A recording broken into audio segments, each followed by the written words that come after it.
The legal fight over Spokane's COVID-19 vaccine mandate is not over yet. Tonight, Weiss city leaders approved another $200,000 for outside attorneys as the case heads to trial. Heat advisories continue through tomorrow, and then windy weather will bring increasing fire weather concerns into the weekend. And nearly 6,000 Spokane County voters got the wrong ballot. Coming up, what caused the mistake and what affected voters need to do before Election Day.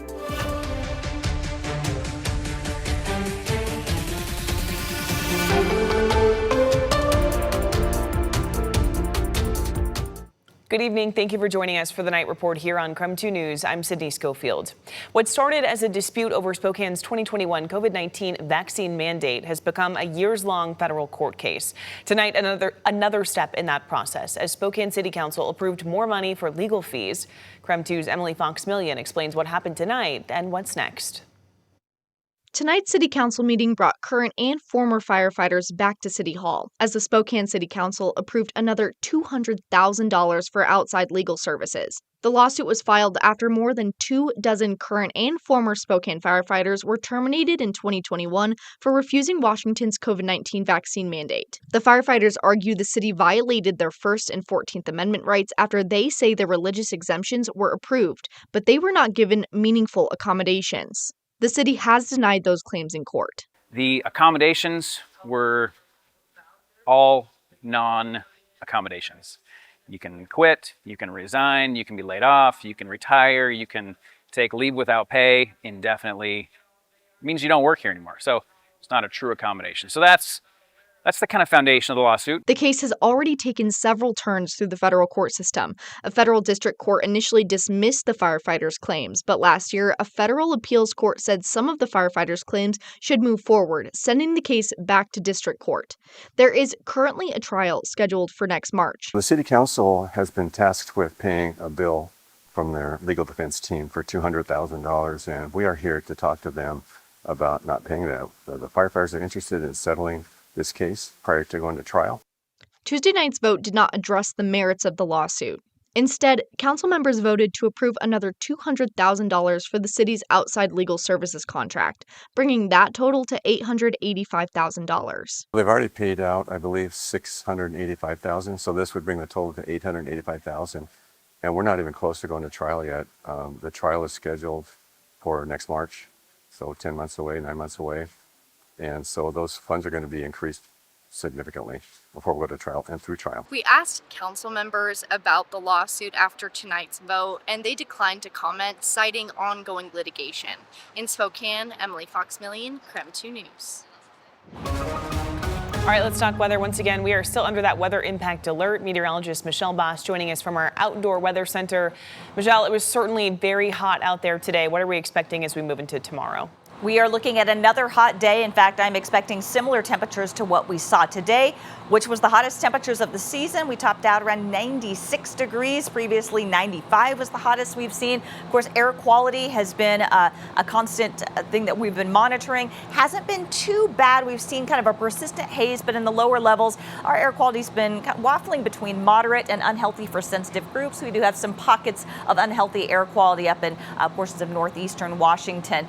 But overall, it hasn't been too bad. We've had pretty much calm to light winds over the last couple of days, and so whatever smoke's kind of been drifting into the region just hasn't moved anywhere. That is going to change later tomorrow and into the weekend with some stronger winds moving in, which may not necessarily clear out some of that smoke, and I'll explain why in just a moment. Still very warm out here, 60s and 70s in North Idaho, 85 right now in Spokane, still in the 90s in several spots. Omak, Grand Coulee, in Richland, upper 80s right now in Lewiston. So air quality alert continues for pretty much all of eastern Washington. This is kind of evaluated on a day-to-day basis depending on fire activity and smoke output. Heat advisories will continue tomorrow. It'll still be hot through Saturday, but we will see a slow decrease in temperatures. But then we will shift our focus to gusty winds and very dry weather. Also isolated thunderstorms. That's why this red flag warning goes into effect after midnight tonight for potential dry lightning moving in, and then fire weather watch for Friday and Saturday due to gusty winds. Kind of watching some of this thunderstorm activity now moving up into north central Washington. Otherwise, here in Spokane, should be relatively quiet overnight. Slight chance of thunderstorms tomorrow, but still a hot day, 97 degrees, and then windy and dry for Friday and Saturday with highs in the 90s. Michelle, thank you. Nearly 6,000 Spokane County voters received the wrong ballot for next month's election, and election officials are now working to fix that mistake before ballots are due. The errors affected some voters in Airway Heights and parts of unincorporated Spokane County.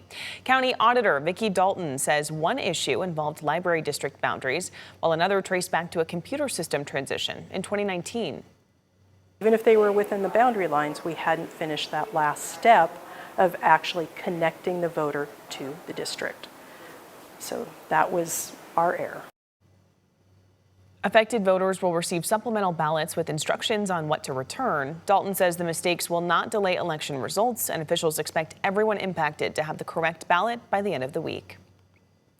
More than a year after a chaotic protest outside Spokane's ICE facility led to dozens of arrests, a new independent report is calling for changes to how police handle large demonstrations.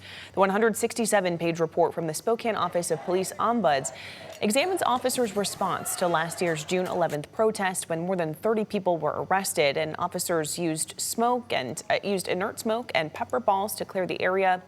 The report makes 26 recommendations, including clearer communication with the public, more consistent dispersal orders, better documentation, and more training for large-scale protests. I think how we can do something better in the city is to better strengthen the Ombudsman's office. This report clearly shows to the public what police accountability looks like in our community.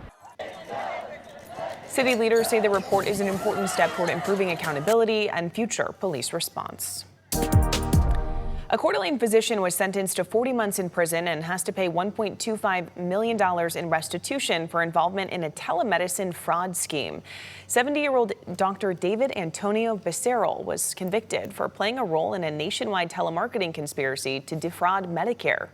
Evidence presented at his trial showed that between February of 2018 and September of 2019, he, who was a licensed physician in Washington state, billed Medicare for unnecessary genetic tests and medical equipment, costing Medicare millions of dollars.